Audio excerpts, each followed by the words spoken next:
So,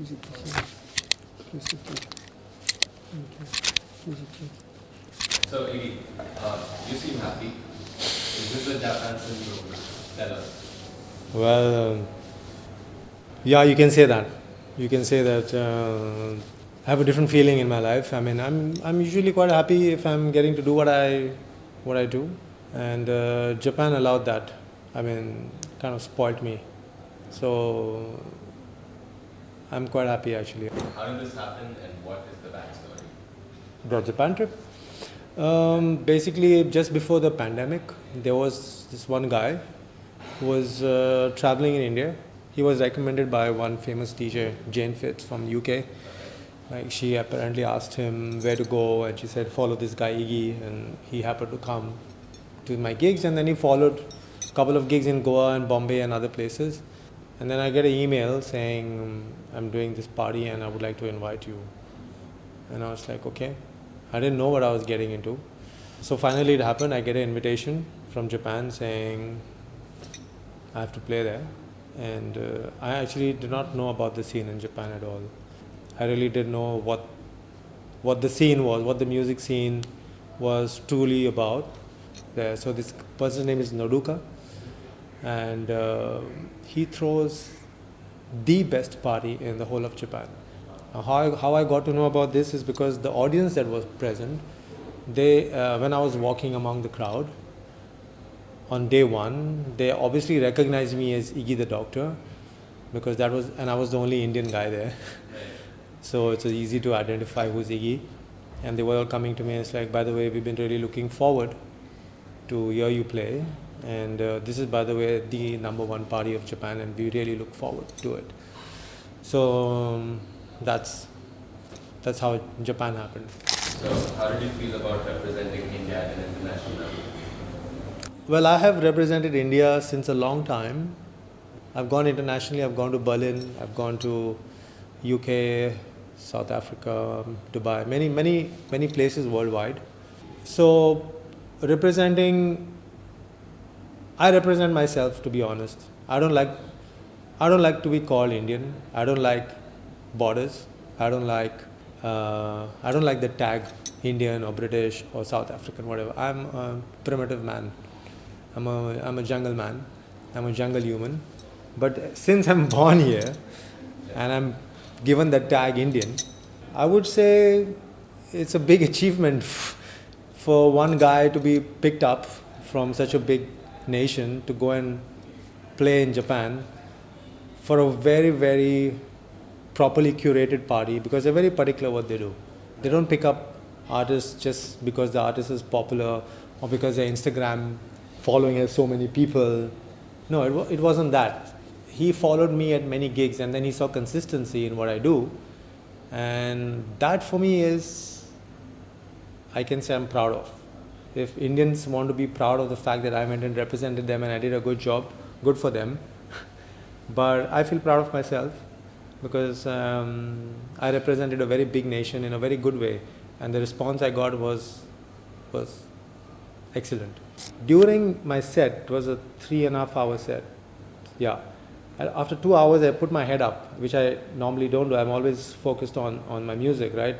I hardly look up. I looked up and I saw, 750, 800 Japanese going left to right in one motion. And I could see only love in their eyes and smiles. And I thought in my head, should I take a video? And I was like, no, I'm not doing this. This thing is too sacred to capture. I'm not going to do it. And I just focused back on my music. I said, if there is some video somewhere someone has taken, it's well and good. I don't want this to be on the internet. And then after I finished my set, I took my phone and I captured a 30-second video of the people present there. That's it. That was what I captured on my phone. And what I noticed over there was, actually I spoke to the light guy. They focused so much on the sound that the light guy was just put some few ambient, it was just ambient, there was no strobe light, there was nothing, there was no visual projector distraction.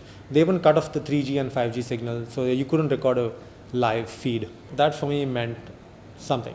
Like this was a very sacred event. And I might sound a little pompous or a little like, obnoxious like I do. I can say I do the same stuff in India, but it's in a smaller way.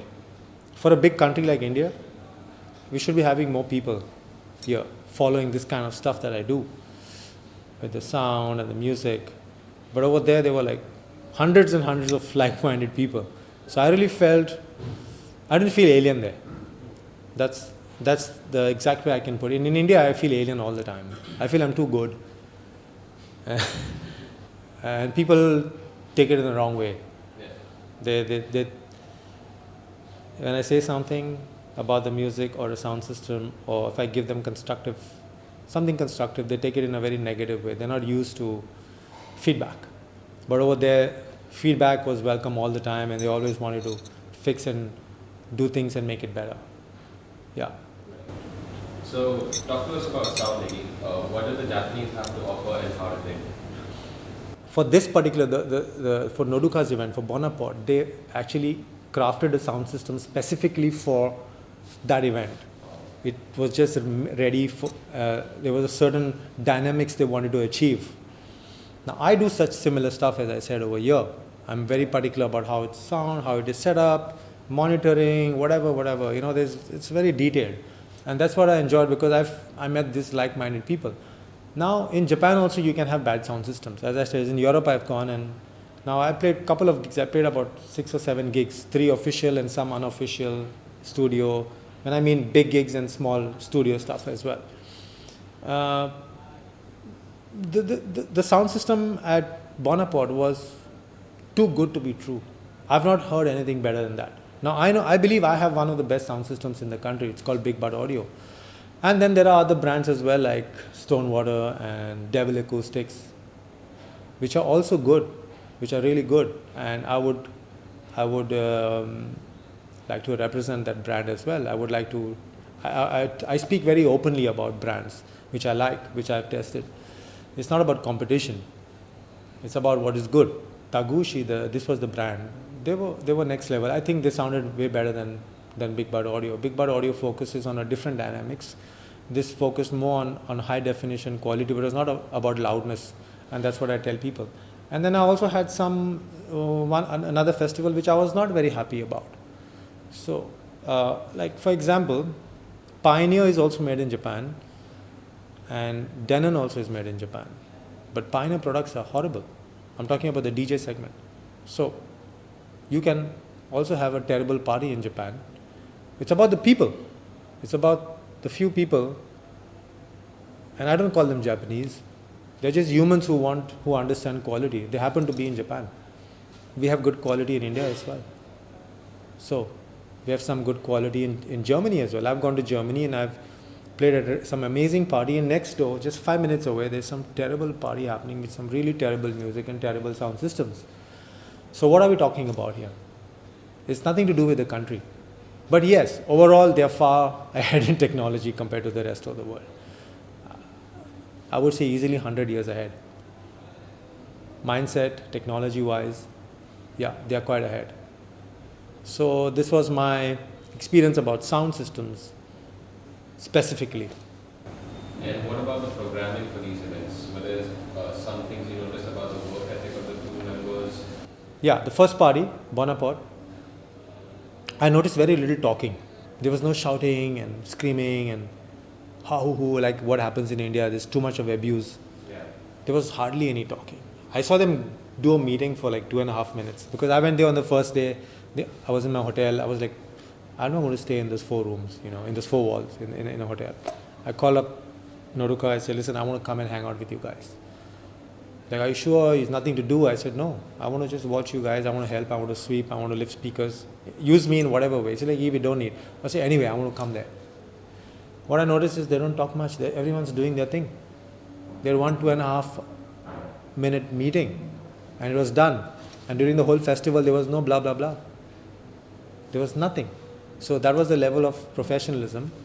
That was the level of dedication. There was not one fucked up crew member.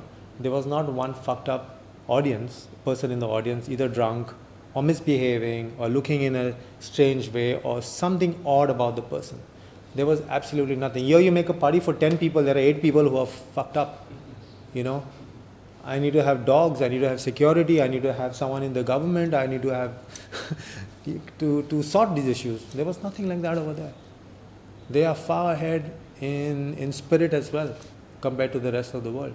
You go to UK, if out of 100 there'll be 98 drunk people talking on top of their voices, trying to be louder than the sound system. And I didn't have that over there. And they were very warm. They wanted to know a lot about what I do in India, about the therapy part of what I do besides the music. And I also gave therapy to them. And I talked about my food habits, my nutrition program, and what I do. And they were so interested, although there were doctors present over there as well. There were doctors, there were DJs, there were a combination of different kind of professionals. And it was so interactive. I've never had such healthy interactions at any fucking party in my life. I mean, they have had good parties, but this was like something what I needed to, for myself. I was getting tired of people around me in India. Really, it takes a lot. It takes a big toll. Because I'm a very sensitive guy. Yeah, I'm sensitive about what I do. I'm sensitive about audio. I'm sensitive about sound. And I like to have things in the best possible way. Whenever I'm talking about stuff and I rant on the internet, it's because I know certain things and I know certain people, the audience that come deserves the best. But the people in the music industry and the sound industry are not giving them the best.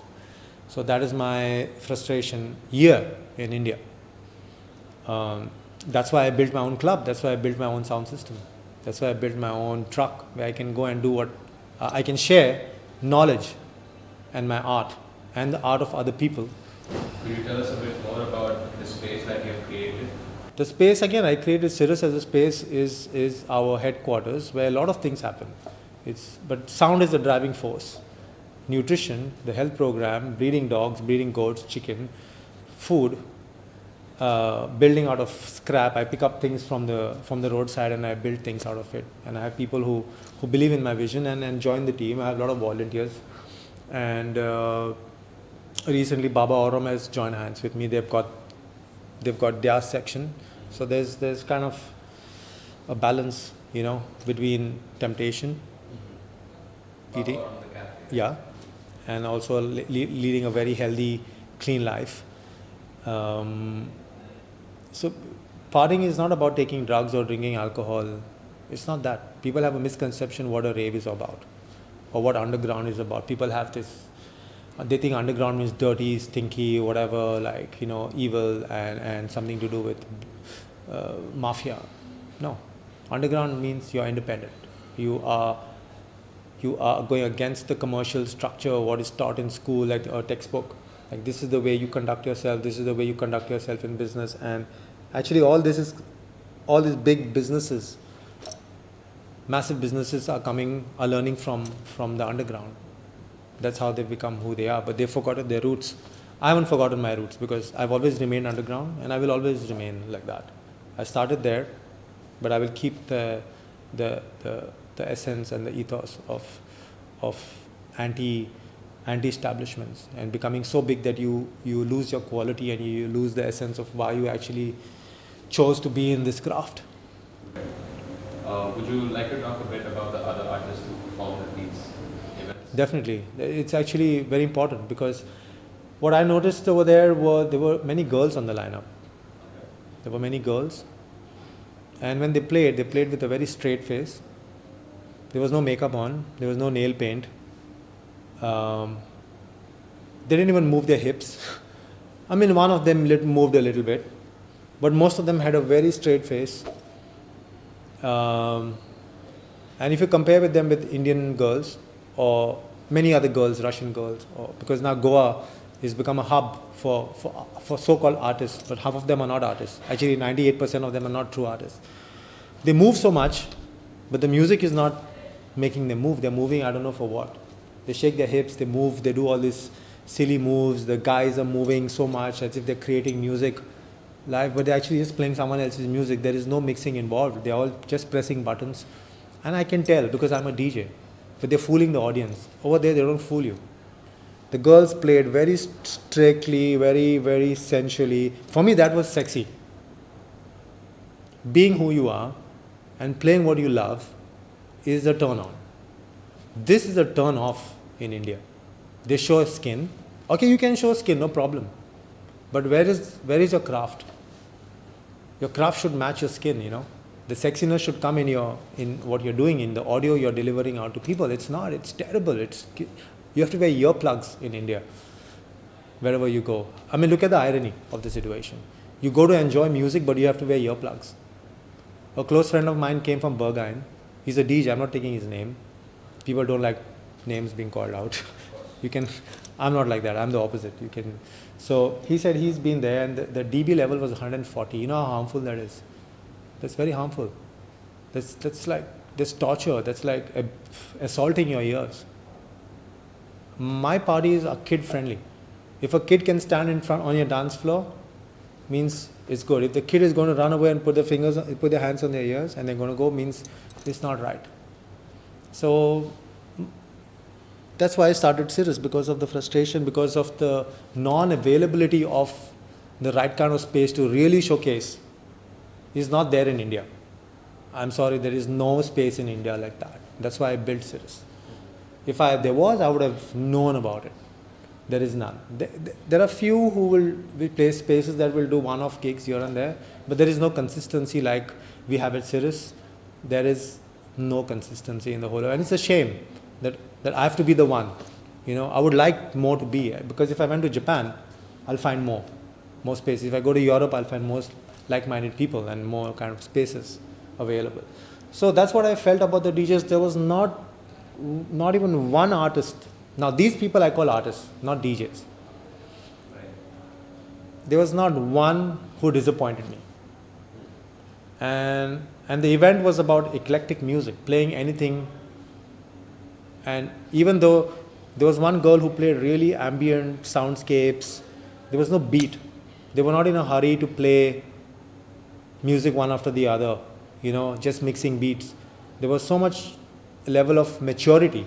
Even though they were young girls. They were not like established, like I'm a 44-year-old guy and I have 25 years of experience. So I obviously have to be good. But over there, none of them disappointed me. And there was one artist who played just ambient music and people were on the floor, closing their eyes and swaying, and they didn't leave the floor. In India, people are so fucking spoiled. They're all taking drugs, ecstasy or LSD, whatever. Take it. But they just want that instant gratification. They don't have patience. Like, I'm sure they took drugs over there as well. But they were composed, they were mature, they didn't make any ruckus like here. My own friend circle, Iggy, pump it up, push it up. And you can see it. They are like vibrating with angst and you know, you can see that in the crowd. And that's not what I built Cirrus for. I built Cirrus because I want patience. You can't take off your slippers outside. I'm talking about the indoor space. You leave your footwear outside, you don't bring your cigarettes inside, and you can even lie down. And you can just stand, you don't have to dance. Music is not about just dancing. Just because the music is not danceable, that doesn't mean you can dance using your brain. So that's what happened in Japan at the first gig. All the artists played mind-blowing music, mind-bending music. Music I never heard before. You go to Goa, you go to Delhi, everyone's playing the same boring music. That's what they call melodic techno. It's not even techno. Melodic and techno, they don't go hand in hand. So, you know what I mean? They call tech house, and I've written about these things before, you know. If you go to my social media, you will see what I've written about melodic techno, what I've written about tech house. A lot of DJs claim to play tech house, but they don't know where it all started. They have no idea. So this is what I found in Japan among the artists. Not even one disappointed me. And people, the audience themselves, had the patience to stand and wait for the build-up to happen or for the next DJ. And when the next DJ came, it was not kicking off the DJ, oh, my turn. They would wait 5 minutes, there would be silence, people would chit-chat with one another, there was no hyperactivity. Even when it was my turn to play at 3:30 in the morning, I gave the DJ before me another 20 minutes to play. That's respect. Now that's happened to me in Goa when I did a party for Floyd Levine. after party. He was supposed to play, and I kept the mood very low key and playing some jazz because I know he's going to play some Afro house and pump it up a little bit on the BPM. And I was going, and my crew went to him and they said to him, Floyd, you have to start playing. And he says, I don't know what to play after this guy. He didn't even know I was the owner of the place or how I started. He's like, I don't know what to play after him. He's already doing a good job. Now that is what you call understanding what another person is doing. And do I really need to play there and show what I can do when someone is already doing a good job? Why to interrupt? Now that is maturity. That's what I call maturity. That's what I call confidence from the part of Floyd Levine or another doctor like Ichi who came from Japan. I also booked him for a gig and I was doing the warm-up and he comes to me, he's like, Iggy, you're already doing good. Can I not play today? He whispers in my ear. I said, are you sure, man? Because it's your turn to play now. He's like, no, I want to freak out, you play. But I've never seen that happen with an Indian DJ. Why not? What is the problem here? The problem is everyone wants to show how big they are. That's lack of confidence. Is there something you would like to convey to your peers and the audiences in India? I have lots to convey, man. I have lots to convey to the audience that first I would like to convey to the music industry first. Are you responsible actually? Are you actually being responsible? Are you actually maintaining high quality music? What are you in for? Are you just here to make money? Because money is very easy to make. You go to Instagram, you pick up the world famous DJ, you bring them here and you make them play for 2 hours and you think you make money, but actually you're not making money. You're actually blowing up your black money. It's not sustainable. You rather get someone who charges less, you make them play for 5-6 hours. That's when you actually know the value of a DJ. And I would say people who want to become DJs, learn your craft properly, man. I mean, to the girls and boys, to all the humans. I don't like to identify between male and female. I like to say, spend some time, a lot of time first, learning about the history of music, where it all started. Listen to all the older music, train your ears. You don't need to go so much into artificial intelligence. It's going to make you dumb. It's really going to make you dumb. Stop using your phone so much. Physically go buy music, pick records. You don't have to be a vinyl collector like me, collecting thousands of records. Start small, somewhere. If you really love the craft, do it. Downloading is super stupid and super easy. My grandmom can do that. I can make my grandmom or my mother a DJ in a couple of hours. I mean, you know what I mean? I'm a DJ as in the standard that you guys are used to. Right, yeah. But my kind of DJ spends 3 to 5 years being a resident DJ of a club. And that's when you train your ears and then you know what kind of audience, music to play for what kind of audience. And you're playing 7 to 8 hours in a night. That's a true DJ. Not this 1 hour business, you come, jerk off and go. It's you're making a joke of yourself and you're making a joke of the industry and it's a disrespect to the audience. You're giving the audience a wrong impression and they all think it's so easy then to become a DJ, and everybody wants to become a DJ then. A real DJ is doing a lot more than just pressing one button and mixing tracks. There's a lot of involvement. I would also tell DJs, you have an equalizer on the mixer. It's meant to be used. You don't keep it at 12 o'clock position. Man, every DJ puts it at 12 o'clock and the gain is like at 3 o'clock position and it's on red. That's distortion. If you cannot hear distortion, in a few years, you're going to get deaf. I mean, that's going to make you deaf. People who started even after me, 5-10 years after me, they're already 30% deaf. So they cannot hear what they're playing and automatically they'll turn it louder and it becomes unbearable to the audience. And when you take drugs, and when you drink alcohol, you kind of become numb. And you don't listen to the detail. You don't. You kind of become immune and you're like, oh, chalo, I'm drunk. I'm having a great time. But then you'll have a blackout and you will not remember anything. You have a very distorted idea with drugs, people. That's my message to the audience and the people in the industry. So, Iggy, we know you're not just all about the music. Healthy body and mind, exercise, observing diet, fasting, massaging and mindfulness. Could you tell us how these things reflected in your Japanese excursion? Yes, it's all about discipline, and first discipline comes from from learning how to control your food. Fasting is the first discipline in life. And that helped me to stay awake for 55 hours. I was awake for 55 hours. I didn't sleep a wink.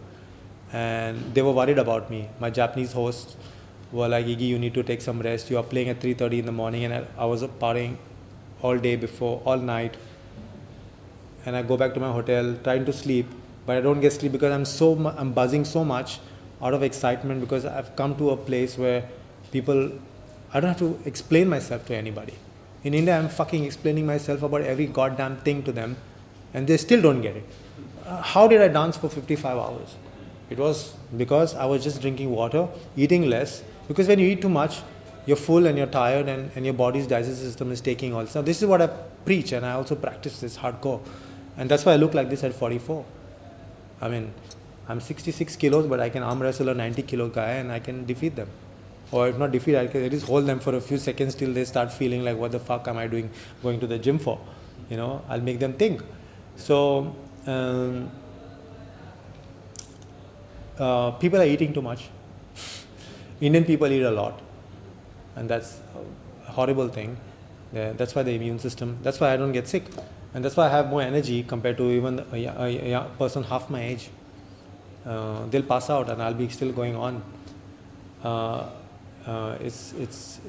It trains your mind. It trains your mind. Fasting is one of the most important things that you can do to yourself. So, did your experience in Japan help you grow personally or professionally? Yes, how? I mean, it's very obvious. Whatever I spoke in the last 20 minutes, 30 minutes, obviously I'm more determined now that, I mean, honestly speaking, I didn't want to come back to India. Yeah, I didn't want to come back to India because I found my tribe. I found people in numbers that I don't have to explain anything to, right? I didn't feel too good over there. I felt like, oh, there are so many people like me. I could play back to back with another DJ. The owner of one club said, Iggy, you're done.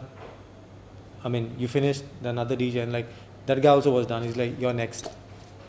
I said, okay, I play again. So I ended up playing 7.5 hours. I mean, that is a level of spontaneity that was there as well. And that's exactly what I do here. So, what I learned is, it was a reminder to keep doing what I'm doing and not to lose hope. And what I learned is to be more humble. The Japanese are super humble people. I can be a bit arrogant and obnoxious. It's because I'm in India, but I'm a different person when I'm in Japan. It's about people around also, man, you know. I mean, I take care of myself, but if I don't have people around me who are not taking care of themselves, I'm going to get frustrated as well, right? I'm human, I'm not Buddha. I wish I can be one day. But if I'm only going to do all the sacrifice and my team is not going to do it, it's going to bug me and it's going to make me angry and upset. But in Japan, I didn't have to be angry and upset about anything. So I think I learned a little bit of a lesson there, saying, Iggy, you need to be a little bit more patient with others. Maybe. I don't know how long that is going to stay. Because I'm in India with like a lot of fucked up people. Yeah, so I hope what happened there, I can inspire more people over here. And I hope to bring more Japanese people here. This is what I really want to do. Because they deserve to come here, and our audience over here needs to listen to them and how they conduct themselves as people or as artists or just, as humans in general. Could you tell your audience 3 things that they absolutely need to learn from the Japanese, music or otherwise? You know, Zen actually originated in India. It went to China, and then the Japanese embraced it and maintained it. So Indians need to know that first. Indians are not mindful enough. I mean, there's a very small sect of people somewhere in small pockets. But in general, the race is getting fucked up. So learn that first. Don't be so proud of your culture because you're not doing anything for that. You're just saying, I'm from India and we are the land of sages and whatever, and Kama Sutra and Hinduism and ancient medicine, but you guys are not practicing it. You're just talking. Stop being proud of your neighbor or Sachin Tendulkar for hitting a six. You go hit a six. That's what I have to say.